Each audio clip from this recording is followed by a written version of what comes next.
Pues hola y buenas tardes. ¿Cómo decirlo? Esto es el final de un camino bastante largo. El Detrás del Mito, la serie que acabamos de presentar, este último volumen con HRM, es una movida que empezó hace más de una década, que empezó a escribirse en los foros de historia militar de aquella época, principalmente en el foro Gran Capitán, y debido a una serie de circunstancias acabó convirtiéndose en un libro, en dos, los dos primeros volúmenes. Luego, ya hace unos años, viendo que la cosa se vendía, de hecho, del primer volumen se sacó una reedición, el segundo está completamente agotado, pues entonces la editorial HRM me propuso seguir adelante. Ese fue el nacimiento del volumen 3, Los tanques de su majestad, dedicado al arma acorazada inglesa. A eso le siguió, hace 2 años, empezar a escribir El tío Sam va a la guerra, la historia del arma acorazada americana. Y bueno, finalmente, para rematar, aquí estamos con El puño acorazado de Stalin, la historia del arma acorazada soviética. Han sido años de comerme muchísima documentación, de buscar fuentes, de leer textos aburridísimos, otros muy interesantes, de llevarme sorpresas, de tirarme muchas noches sin dormir para conseguir llegar a las fechas de entrega. Pero aquí está, por fin se acabó. Porque hay quien me ha dicho: oye, pues podrías preparar, los franceses, los japoneses, los italianos. Que no. O sea, ya he tenido suficiente, ya me apesta toda la ropa a gasolina, no quiero más. O sea, la parte, digamos, del siglo XX de Detrás del Mito se termina aquí con este volumen. Sí tengo en mente un posible Detrás del Mito dedicado a la antigüedad. Pues, por ejemplo, me gustaría escribir sobre los fenicios, me gustaría escribir sobre lo que hay detrás de Roma, lo que no se suele contar de ellos, pero lo que es la parte de la Segunda Guerra Mundial, debo confesarlo, estoy un poquitín hasta las narices, hemos llegado hasta aquí, me gusta este final. Además, los que me conocen saben que soy un viejo bolchevique, un stalinista así de los de la época antigua, así que no podía tener un mejor final para mí que este, terminando además el volumen con unas pequeñas palabras sobre el mariscal Zhukov. Así que, punto y final. Aquí termina Detrás del Mito. El concepto detrás del mito no es tanto hablar de batallas o de tal tanque, sino dar una visión de conjunto. O sea, desde un punto de vista, sí, ¿por qué no decirlo?, de materialismo histórico. Yo lo que busco es, los hechos tienen consecuencias y orígenes materiales. Las doctrinas acorazadas no surgen de la nada. Los tanques responden a unas doctrinas concretas. Lo que sucede en el campo de batalla tiene muchos pasos anteriores. La Unión Soviética es un caso sorprendente dentro de la guerra porque parte de una derrota casi absoluta, de decir, en el instante, lo que comento en la entrada, en el instante de la invasión alemana, la Unión Soviética tenía la fuerza acorazada más poderosa del planeta. Cuadruplicaba a la fuerza acorazada alemana y en unos meses estaba derrotada, sus fuerzas retrocedían casi hasta Moscú y por el camino quedaban miles y miles de tanques convertidos en chatarra. Y sin embargo, de alguna manera consiguieron rehacerse, porque el planteamiento soviético, aparte de basarse en un concepto que en mi opinión era mejor, más profundo que el planteamiento militar de sus enemigos, es decir, lo que se llamaba la operación en profundidad y el planteamiento operativo, aparte de eso, ¿cómo decirlo?, después de una década bajo el gobierno de Stalin, el pueblo soviético estaba acostumbrado a resistir cosas tremendas, cosas que nadie hubiera podido resistir. O sea, una nación como Francia no habría sobrevivido a la mitad de lo que sobrevivió la URSS. Una nación como Inglaterra no habría podido. Pero de alguna manera esa gente estaba decidida a sobrevivir y salir adelante. En cuanto a la comparación de conceptos, los alemanes se especializaron en la victoria táctica. Y ese fue su punto débil. La victoria táctica te permite enfrentarte a un enemigo de un tamaño razonable. Francia no pudo sobrevivir a una gran victoria táctica, porque no tenía fuerzas para seguir combatiendo tras el desastre que supuso la invasión alemana en el 40. Pero eso en la Unión Soviética solo servía para ganar batallas localmente y seguir avanzando.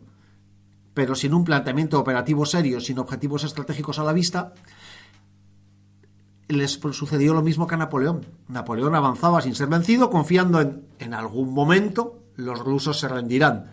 Los alemanes hicieron lo mismo y, al igual que Napoleón, no sucedió. Entonces, Por un lado, los soviéticos no reaccionaron de la manera que se esperaba que reaccionaran, y por el otro, cuando por fin pudieron plantear las cosas en los términos que se habían desarrollado en los años 30, antes de la Gran Purga, cuando los militares pudieron trabajar con cierta libertad y actuar de acuerdo a lo que consideraban que era lo correcto, sus planteamientos se basaban en un planteamiento a largo plazo, en el cual las victorias no tenían sentido por sí mismas, sino como parte de una batalla continuada. Esa es la diferencia principal. No fue tanto la superioridad material. Es decir, superioridad material ya tenían en 1941, y abundantísima, sino el cómo gestionar esa superioridad y convertirla en una ventaja real. Es un poco lo que pasaba en el norte de África. Rommel nunca tuvo superioridad material sobre los ingleses, y les dio sopas con onda, siempre que pudo luchar en sus condiciones. Tuvo que venir un general que le negó la manera de luchar a la que estaba acostumbrado. Entonces no fue tanto la superioridad material en el Alamein como que no le dejaron combatir como esperaba poder combatir. Aquí sucede lo mismo. Sobre todo entre el 43 y en el 44 principalmente, la Unión Soviética convierte esa superioridad material y humana en una ventaja estratégica real, cosa que los alemanes nunca fueron capaces de hacer. El planteamiento doctrinal soviético hasta el año 36 era el que he explicado ahora. La batalla en profundidad. ¿Qué sucede? En el 36 llega la purga. Se liquida a Tukhachevsky, que era el principal adalid y además era el alma del ejército soviético. Se eliminan a entre 15 y 20.000 altos mandos y oficiales. Se asciende de golpe a gente que no estaba preparada, y los que quedan ya no tienen ningún control sobre lo que están haciendo. Todo pasa a depender del partido. Es decir, todo lo que se había trabajado en 2 décadas para conseguir un arma acorazada eficiente y una doctrina adecuada se borró de un plumazo. Es decir, la Unión Soviética llega al 41 con una enorme superioridad, pero sin ningún planteamiento serio detrás. Es decir, por ejemplo, una de las conclusiones que se saca de la Guerra Civil Española es que los tanques no tienen ningún sentido más allá de apoyo de la infantería. Con lo cual, toda la fuerza acorazada que se había organizado se desmonta y se reparte entre las divisiones de infantería.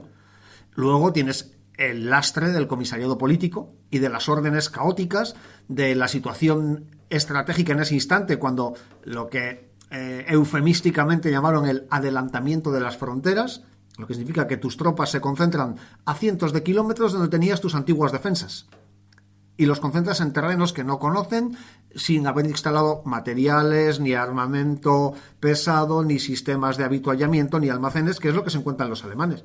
De hecho, en el 41, hasta donde he podido localizar, viendo lo imposible que iba a ser la defensa en caso de una ofensiva alemana en ese momento, Zhukov propuso una ofensiva preventiva. Decía, si nos quedamos aquí inmóviles, nos van a masacrar. Al menos intentemos adelantarnos.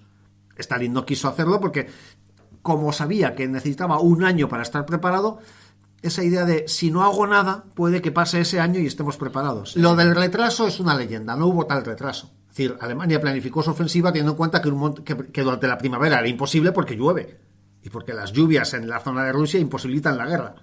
Es decir, se lanzó cuando se lanzó. También se dice, no, porque el desvío de fuerzas a África. A África se mandó 1,5 división.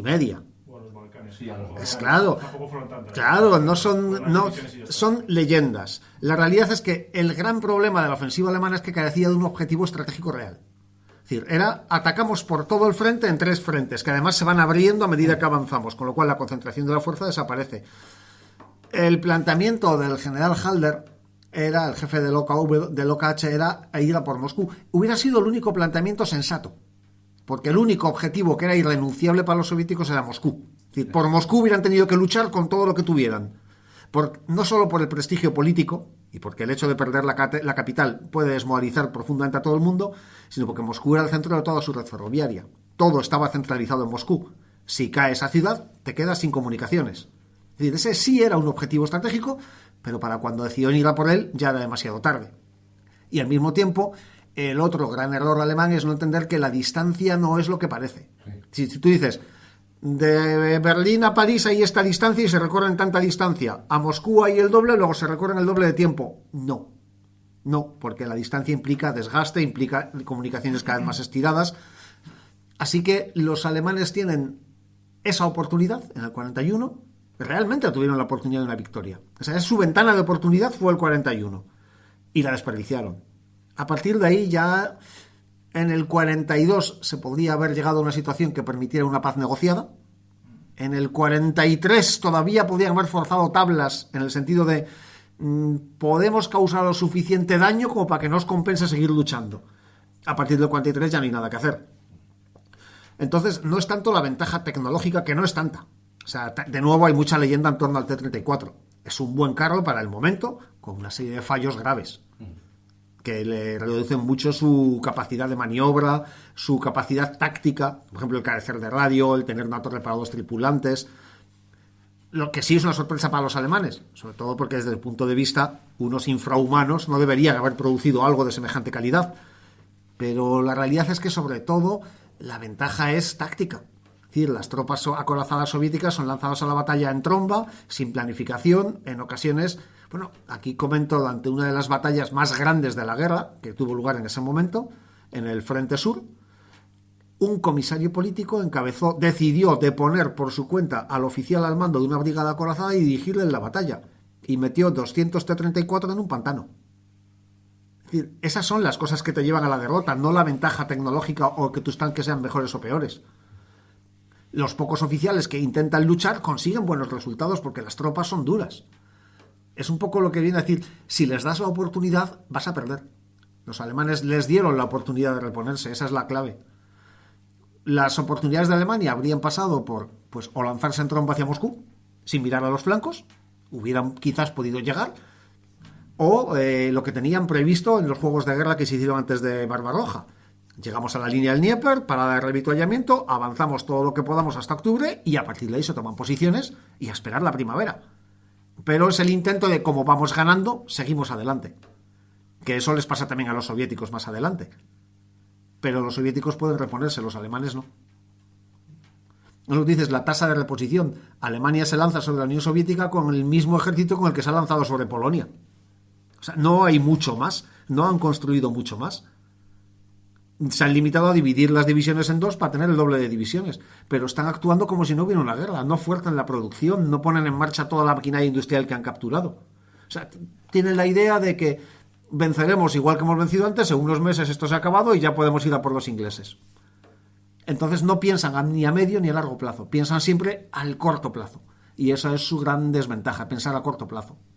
Sí, es decir, ellos examinaron el Panzer IV y no entendían que un carro tan grande, porque para la época era un carro grande, tuviera un armamento tan reducido, es decir, y un blindaje tan pobre.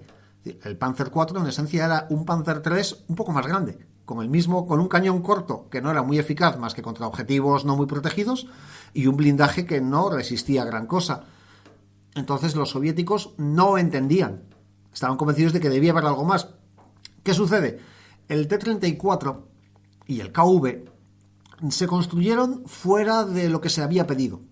O sea, el KV-1, por ejemplo, fue un diseño personal de un ingeniero que consideró que los carros pesados multitorreta no iban a ser útiles. A ellos les había encargado hacer sustitutos de los T-28 y T-35 y se diseñaron 2 prototipos, pero el ingeniero correspondiente dijo, es que esto no es eficaz. Y planteó un carro pesado, correctamente armado, bien protegido, con una sola torre, un solo cañón, que es el KV. Y el T-34 debería haber sido una especie de carro BT, los carros veloces, un poco más grande. Pero de nuevo, el ingeniero al cargo decidió que eso no iba a bastar. Y diseñó por su cuenta el T-34. Es decir, se hicieron tan fuera de la norma que nadie los conocía fuera de la Unión Soviética. Los alemanes deberían haberlo sabido. Al fin y al cabo estaban en buenas relaciones, pero no se lo plantearon siquiera. Es decir, sí que deberían haber, pero como los alemanes además tenían esa borrachera de victoria, en sus memorias, Guderian comenta que avisó a Hitler de que los soviéticos tenían más de 10.000 tanques. Y sí, le avisó, pero no fue un aviso, fue decir, no tienen más que chatarra. Porque era lo que habían visto en Polonia, que el ejército soviético no valía nada. Entonces no se plantearon que a lo mejor esas cosas podían cambiar mucho más rápido de lo que esperaban. De todas formas, insisto, el T-34 se ha mitificado mucho. Era un tanque eficaz y barato de producir y sólido. Ya está. Esa es la clave. Era sólido, era barato y aguantaba lo que le echasen. Y se podía producir en grandes cantidades. Pero eso que dicen, y cambia el diseño de tanques del mundo entero. El Sherman sale en el 42 sin haber visto un T-34 jamás y cuando sale es tan bueno como el T-34, incluso mejor. Es más ergonómico, más manejable, más cómodo, mucho más resistente mecánicamente, al menos las primeras versiones, porque los T-34 se producían a toda velocidad, salían como salían. Es decir, cuando los estadounidenses vieron los T-34 no se plantearon producirlos, consideraron que lo que tenían era mejor. El KV, vale, sí, tenía un blindaje muy grueso, pero era muy redundante con el T-34, tampoco era tan bueno. Y realmente los Panzer sí vencieron a los T-34 y KV. En maniobra, en flanqueo, tú no pones un tanque y otro delante y se ponen a disparar. O sea, esa idea de... Eso puede que en World of Tanks, pero en la vida real no funcionan así las cosas. Quien las pasó putas con los Scarrols fue la infantería alemana, que no tenía con qué enfrentarse a ellos. Pero es eso. ¿Influye? Sí, influye. De hecho, los alemanes se plantean el uso de blindaje inclinado a partir del 41, gracias al T-34. Pero no es tan influyente como la gente piensa. Es un buen vehículo, pero tardó mucho en llegar a alcanzar todo su potencial. Sí, de hecho, era algo muy común. Todo el mundo conocía esa idea. Por ejemplo, los ingleses conocían que el blindaje inclinado funcionaba así. No hay que ser un genio para saberlo. Lo que pasa es que tenían unas ideas de diseño un poco extrañas. El planteamiento por el que nunca usaron blindaje inclinado es muy gracioso. Dicen que es que en realidad el campo de batalla nunca es plano. Entonces, como estás haciendo así todo el rato, el blindaje recto se vuelve inclinado. Pero en realidad la mayor parte de las batallas de la Segunda Guerra Mundial tuvieron lugar en llano. O sea, el desierto es llano, la estepa es llana, Francia es llana. Puede haber una ligera ondulación, pero nunca como para que un blindaje vertical te equivalga a uno inclinado. Y hay un cacharrillo que diseñan los rumanos, el Maresal. Es un cazacarros basado lejanamente en el Hetzer alemán. Tiene una inclinación que es que dices, pero bueno, es que esto es casi horizontal, el frontal. Entonces, el blindaje era muy estrecho, pero la protección que daba era el equivalente a 80 milímetros. El Sherman es un vehículo con blindaje inclinado. De hecho, el modelo básico del M4 tenía mejor capacidad de protección que un Panzer IV, porque su blindaje era bueno y estaba ahí bien inclinado. En cuanto le hicieron algunas mejoras, lo superaba ampliamente. Podemos desechar a los ingleses, sin ningún problema. O sea, no solamente, en todos los aspectos. O sea, incluso si hacemos un concurso de belleza, no solo los ingleses de por sí son gente fea, sus tanques son feísimos. O sea, es que tú ves cualquier carro inglés y dices, ¿de verdad? ¿En serio? ¿Quién pensó que esto era una buena idea? Ya están los nombres. Sí. Los alemanes, ya te digo, que hacen un planteamiento táctico muy bueno, pero no son capaces de entender muchas cosas. Es decir, no se plantean cosas como la logística, como la distancia, como el día después. Ganas este combate, ¿qué has ganado con este combate? O sea, ganar victorias locales no sirve. Los soviéticos, como digo, su planteamiento es muy correcto, quizás es limitado porque hay cosas que no cubre. Por ejemplo, cuando se habla siempre de lo desastroso que es el asalto sobre Berlín, ya es que el planteamiento doctrinal soviético se basa en el envolvimiento, penetrar en profundidad en la retaguardia, aislar, pero cuando ya no hay retaguardia, es decir, no hay manera de ir en la retaguardia de Berlín, Berlín es su propia retaguardia. Los estadounidenses parten de cero en el año 40 y en el año 43 ya están funcionando bien. Es sorprendente que partiendo de nada, en apenas 2 años, hayas desarrollado una doctrina razonable y un ejército completamente mecanizado. Y en el 44 ya están combatiendo a un nivel muy bueno. Su curva de aprendizaje es altísima. Entonces puede que no sean sus batallas las más espectaculares, pero la rapidez con la que mejoran es sorprendente. En las mismas circunstancias los ingleses no mejoran en toda la guerra. Quizás porque los ingleses parten con un montón de ideas preconcebidas y es muy difícil quitártelas de encima. Partiendo de cero no tienes ideas preconcebidas. Te adaptas a lo que hay. Entonces, en ese sentido, el ejército que más mejora en cuanto a eficacia es el estadounidense. En el caso concreto de la guerra acorazada, una vez salen de Normandía, en los combates de movimiento que tienen lugar en Lorena, la campaña de Lorena, con Patton avanzando hacia el Rin, les dan sopas con onda a los tanquistas alemanes sin ninguna dificultad. Porque al ser un ejército plenamente motorizado, aprovechan todas las ventajas de la movilidad. Hay un estudio muy bueno de Osprey sobre la campaña de Lorena, que dice que lo interesante es que ni la aviación americana no puede intervenir porque están ocupados en otras cosas, no han recibido suministros porque se lo están dando todo a Montgomery. Entonces, hay muchos factores que contribuyen a igualar, pero la realidad es que los alemanes, entre que sus mandos están acostumbrados al frente del este, que no están acostumbrados a cómo luchan los americanos, que no entienden que están frente a un enemigo que improvisa muy bien. Hay un momento, por ejemplo, en el que los americanos ni siquiera son conscientes de que les han atacado. Piensan, esto habrá sido un malentendido. Porque ha habido algo tan chapucero que dicen, suponemos que una unidad acorazada alemana, sin darse cuenta, se ha metido en nuestras líneas, porque esto no puede ser una ofensiva. Entonces, en ese sentido, ya digo que la curva de aprendizaje de los estadounidenses es muy buena. Los soviéticos, con unas circunstancias más favorables, puede que hubieran podido tener... A ver, hablando en plata, si no hubiera tenido lugar la purga, pues es probable que... Bueno, primero probablemente Hitler no habría atacado a la Unión Soviética, porque una de las bazas por las que todos pensaron atacar a la Unión Soviética será fácil fue precisamente la Gran Purga. Los japoneses pensaron lo mismo en Halkin Gol. Dijeron, los soviéticos estarán en la mierda después de todo lo que les ha pasado. Pero la realidad es que de no haber tenido lugar la purga, de haber seguido estudiando el pensamiento operativo, de haber incorporado las lecciones correctas aprendidas en España, pues a lo mejor no como para vencer la guerra en el 41, pero hubieran sido un adversario mucho más peligroso que lo que fueron.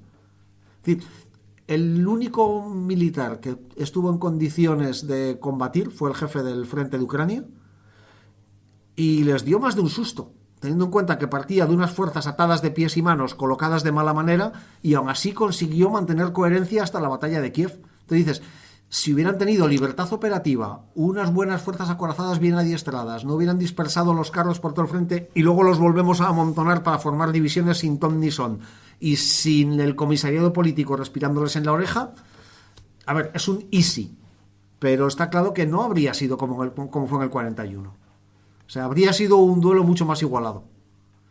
Pero eso es historia ficción. Los hechos son los que son.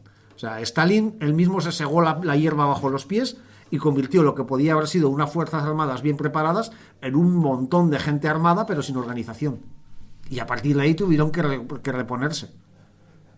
O sea, y no es hasta que Stalin deja de intervenir que los militares soviéticos pueden empezar a trabajar en condiciones, que es en el 43. Charles de Gaulle escribió un volumen sobre guerra acorazada muy interesante. En el aire estaba el planteamiento. Sí. También había teóricos británicos. Este autor, Fuller, el que luego escribió Batallas decisivas del mundo occidental, pues él había planteado escritos muy interesantes. Los soviéticos, a su vez, se basaban, como ellos no había habido experiencia en el frente oriental en la Primera Guerra Mundial con tanques, tenían que basarse en la experiencia de los occidentales y a partir de ahí desarrollar sus propios conceptos. Y sí, es que hubo un intercambio de ideas muy activo entre la URSS y Alemania hasta el año 37. O sea, no olvidemos que Alemania ensayó su doctrina acorazada en la Unión Soviética gracias a los acuerdos de Rapallo. Lo gracioso es que los soviéticos, por un lado, viendo el material que traían los alemanes, que eran unos cacharros llamados los Großtraktor, que eran pues, una especie de gran chapuza. O sea, no consideraron que los alemanes tuvieran condiciones técnicas para enseñarles nada novedoso. Pero sí fueron conscientes de que estaban planteando ideas muy interesantes a nivel táctico, de coordinación de infantería, tanques, aviación, pero al mismo tiempo, por las noticias que tenían de Alemania, hasta la llegada de Hitler al poder, el ejército alemán mostraba una gran resistencia al cambio. O sea, Guderian hablaba mucho y presionaba mucho, pero nadie le hacía mucho caso.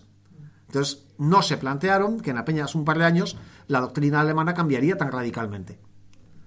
Para ellos fue un susto tremendo.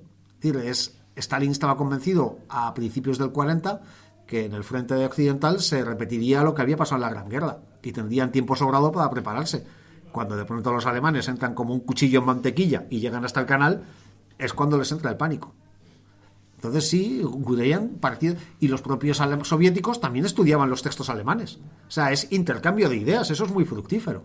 A ver, lo de Rapallo se construyó una serie de campos de adiestramiento, me parece, entre Moscú y los Urales, donde no hubiera investigación de los franceses e ingleses, y por ahí pasaron numerosos militares alemanes, para formarse, para estudiar y para organizar las cosas. Y Tukhachevsky visitó Alemania. De hecho, fue una de las cosas con las que le acusaron. A ver, le podían haber acusado incluso, no sé, de haber intentado envenenar a Stalin echándole amapolas en el café. De hecho, eso es muy meritorio. Cuando estuve leyendo la biografía de Rokossovsky, Rokossovsky estuvo 3 años en prisión. Rokossovsky salió de la prisión sin dientes y, hasta donde sé, no delató a nadie y jamás firmó una confesión falsa. Claro, entonces dices, es que no todo el mundo cedía a la presión. Unos pocos no cedieron y Rokossovsky fue de ellos. Tukhachevsky, hasta donde sabemos, bueno, es que se han examinado los papeles de su supuesta confesión y están manchados de sangre. Y se ha analizado, y es la sangre de Tukhachevsky. O sea, le estaban dando hostias mientras le hacían firmar los papeles. Inventar cargos. Siempre dicen, no, es que fue por una conspiración de los nazis. No hacía falta. No hacía falta ninguna conspiración de los nazis. Seguramente Stalin ya llevaba 2 años planificando eso. Y también Stalin le tenía fobia por lo mismo.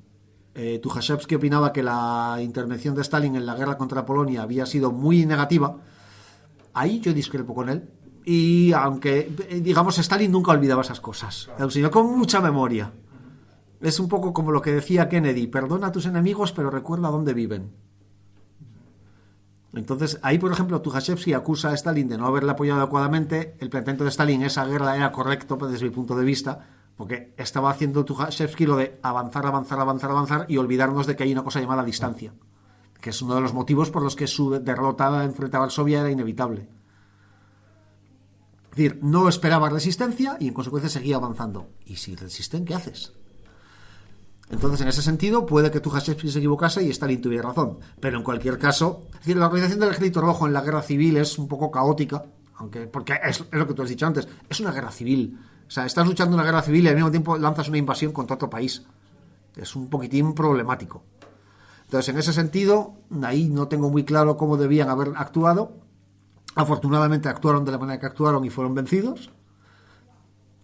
Pero la realidad es que las ofensas Stalin no las perdonaba jamás.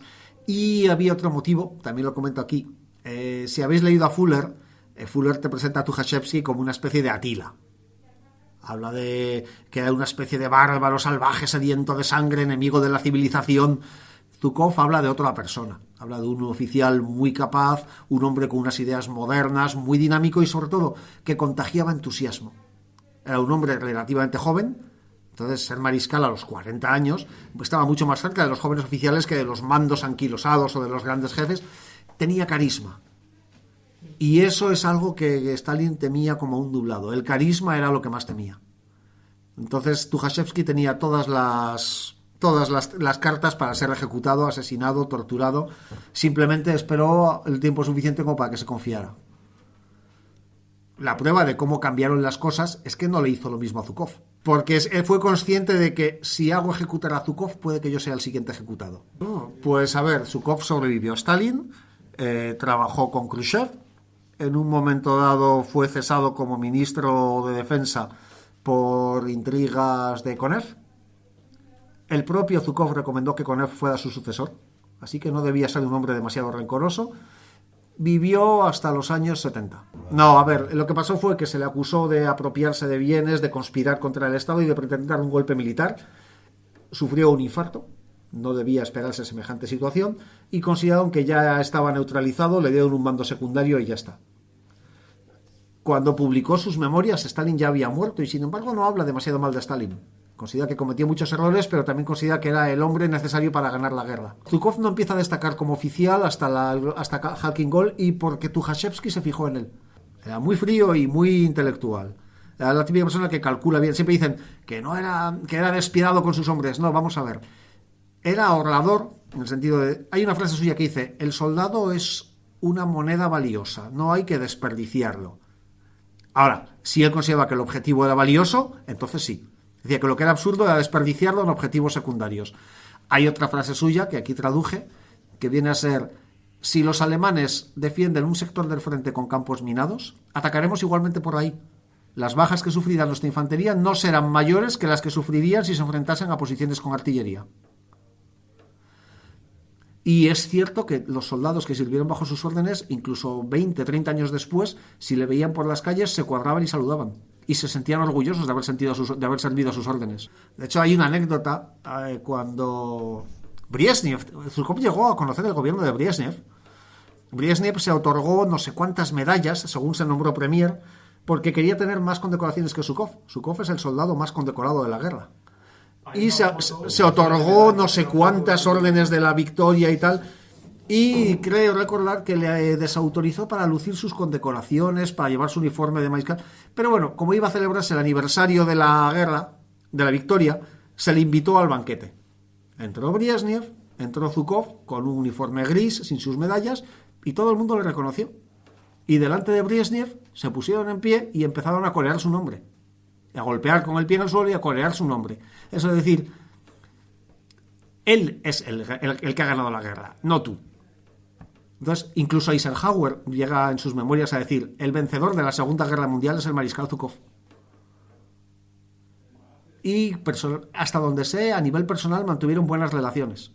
De escribirse, de hablar, de tener una cierta relación de confianza. Es decir, consideraba que era un hombre en quien se podía confiar, al contrario que otros políticos europeos, porque no era un político, era un militar. Los altos mandos soviéticos estaban bastante en el frente, es sorprendente. Sé que hay un caso concreto en el que durante una ofensiva había un puente bloqueado porque quería pasar una unidad de Estado Mayor, y Zhukov se plantó ahí y dijo que porque ahí tenían que entrar las tropas, que el Estado Mayor esperase, y les obligó a ponerse en la cuneta y que pasaran los tanques. Hay una anécdota curiosa, no sé si habéis oído hablar de Joe el Saltarín. Es un personaje que daría para película o serie incluso. Joe el Saltarín es el único soldado estadounidense que luchó en el Ejército Rojo. Es un paracaidista que fue lanzado sobre Normandía, capturado por los alemanes, se fugó, le volvieron a capturar, descubrieron que era descendiente de alemanes emigrados a Estados Unidos, con lo cual además le dieron una paliza por traidor, le llevaron a un campo al este de Francia, se fugó, le volvieron a trincar, le llevaron a un campo en Alemania, se fugó, le volvieron a trincar, le dieron por muerto varias veces, porque primero le dieron por muerto los americanos, luego le dieron por muerto en un bombardeo, y finalmente, estando en un campo en Prusia, se volvió a fugar y ya dijo: intentar llegar al frente occidental no tiene sentido, los rusos vendrán por allí. Y se fue andando por Polonia y encontró una columna de guardias soviéticos y se unió a ellos. Y llegó combatiendo hasta Berlín, porque le dijeron: te mandamos hacia la retaguardia, estás muy débil, muy mal leído. No, yo quiero matar alemanes. Y se fue con ellos hasta Berlín. Ahí le hirieron. Y Zhukov visitó el hospital y al verle tuvo claro que ese señor no era ruso. O sea, creo que medía 1,90 m. O sea, cantaba un montón. Se le quedó mirando y dijo: usted no es ruso. Dice: no, soy americano. ¿Y qué hace aquí? El otro se lo explicó, el mariscal flipó en colores, pidió que el NKVD se informase, a ver si comprobaban que todo lo que decía era cierto, y le dijeron: mira, hay un pequeño problema, te han dado por muerto. Y ahora tenemos un frente en medio y alemanes, no podemos enviarte donde los tuyos. Te coges este billete, te vas a Moscú, vas a tu embajada y que te lo arreglen. Entonces, eso es decir, ¿cómo es posible que precisamente sea el jefe militar más grande de la Unión Soviética el que se encuentra con el único soldado estadounidense que ha estado luchando ahí? En ese sentido, pues, evidentemente entre soldados te puedes entender. Sí, hay también una anécdota bastante divertida en el 44, alguna superfortaleza tuvo que aterrizar en la URSS, los B-29, y Stalin, antes de devolverlos a Estados Unidos, ordenó al gabinete de Tupolev, que era quien diseñaba los bombarderos rusos, que lo copiase. Dice: quiero ese bombardero. Le dijo: podemos hacerlo mejor. Dijo: no lo quiero mejor, quiero ese. Entonces, según dicen, cuando llegó el día de la presentación oficial, dice la leyenda que tuvo que ir un oficial a decir: borrad las barras y las estrellas y poned estrellas rojas, porque le decían que lo habían copiado hasta la pintura. Moralmente, para los soldados soviéticos, saber que recibían ayuda de Estados Unidos era bueno. Era saber: no estamos solos, tenemos aliados. Hay un libro muy interesante, es Las memorias de un comandante de guardias, que es comandando los Shermans del Ejército Rojo, que explica cómo aprendieron a manejar los Shermans. Porque se los daban a las mejores unidades, a las unidades de exploración de guardias acorazados. Decía: vinieron mecánicos de Detroit, cogieron a nuestros mecánicos, a los mecánicos de mi unidad, y con ayuda de intérpretes desmontaron delante de ellos un Sherman hasta la última pieza que se podía desmontar, y lo volvieron a montar, y luego les pidieron que lo repitieran delante de ellos hasta que supieran hacerlo, y ellos a su vez se enseñaron a los demás. Entonces decía: esa gente tiene muy claro de dónde han venido esos tanques. Y de hecho, al final de la guerra, esa unidad hicieron una colecta entre todos y grabado en una placa para enviarla a las factorías de Detroit donde se habían construido esos tanques, que decía algo así como: a los camaradas trabajadores estadounidenses que construyeron nuestros MCHAs, era como los llamaban, que jamás nos fallaron en batalla. Entonces lo pienso, y a lo mejor todavía en Detroit, en algún edificio en ruinas, hay una placa con una hoz y un martillo. 3.600 ejemplares del Sherman recibieron. En su mayor parte M4A2 diésel, porque ellos usaban combustible diésel para sus tanques.